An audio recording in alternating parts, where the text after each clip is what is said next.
John Lusk here of Lusk Archery Adventures. Series testing, successful hunting. Today I'm going to be testing a budget-priced two-blade broadhead called the Red Razor. It's 100 grain. They're priced only like $6.25 a piece. Really good price.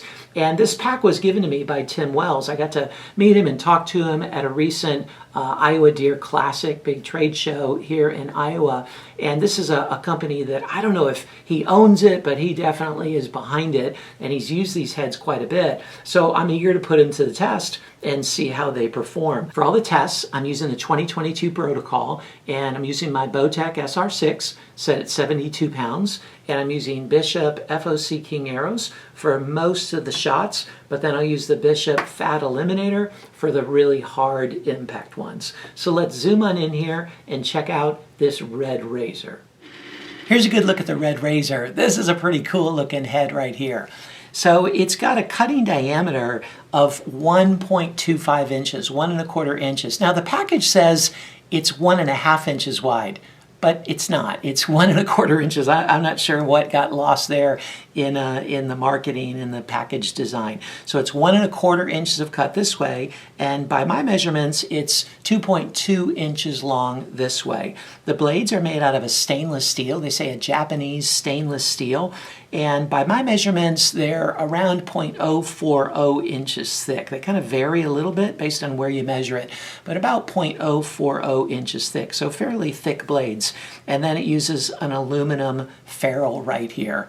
So pretty cool looking design. It's got a kind of a tanto tip, a little extra wide tip right there to give it some extra support. One of my concerns with it is going to be the durability with this really long, narrow tip and not super thick blades, and then a lot of venting right there. I'm just concerned about how that blade is going to hold up to a hard impact, or how it would hold up on an angled shot. But I imagine the penetration is going to be pretty good, and they specifically market it for low poundage bows or traditional bows or Oneida bows. So I'm really eager to put this head to the test and see how it performs.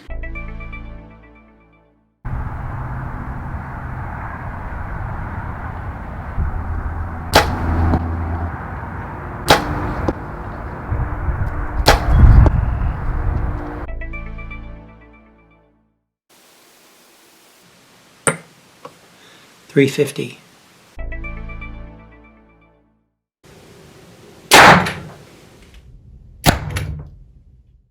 It penetrated 6.75 inches.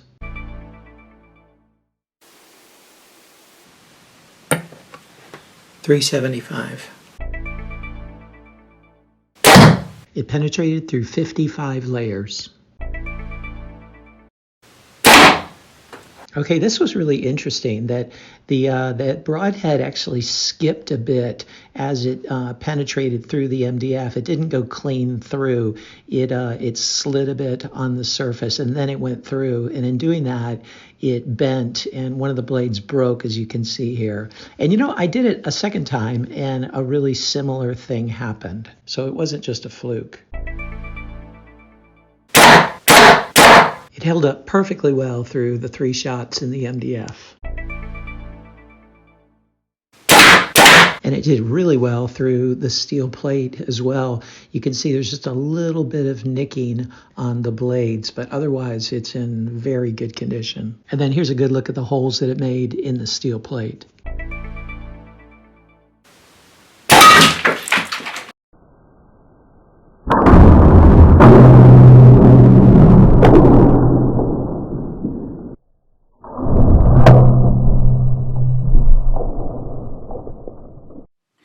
So this was one of the more sensational impacts in the concrete, okay? It did not do well in the concrete. Now, to be fair, it did very well in the MDF and very well through the steel plate, and those are the ones that matter the most. This zero penetration test is just to test the outer limits of what a broadhead can handle. It only accounts for 3% of the overall score. And you know, with this broadhead having so much blade exposed beyond the end of the ferrule, there's not a lot lot of ferrule supporting that exposed blade, and then the ferrule being aluminum, it's not going to be able to handle that kind of a super hard penetration, a zero penetration test. And I'll also note that when I did it, the angled test, it bent considerably, and even one of the blades broke right there. And again, you can see just that overall amount of unsupported blade and relatively thin. When it hits at an extreme angle, it just doesn't have the support necessary to really remain intact like that. So it does really well in most of the tests and durability tests, but it does have its limits, like every Broadhead does, and that's just good to keep in mind. So what'd you think of the Red Razor? Hey, you know what? This head has its merit, all right? Especially at its price point. It's something to really consider. So go through the score sheet, and it's right there in the description box, and see how it performed in each of the areas that matter to you the most, and see if it might be a good fit for you. And stay tuned for my overall cumulative score, as well as for the Lusk grade.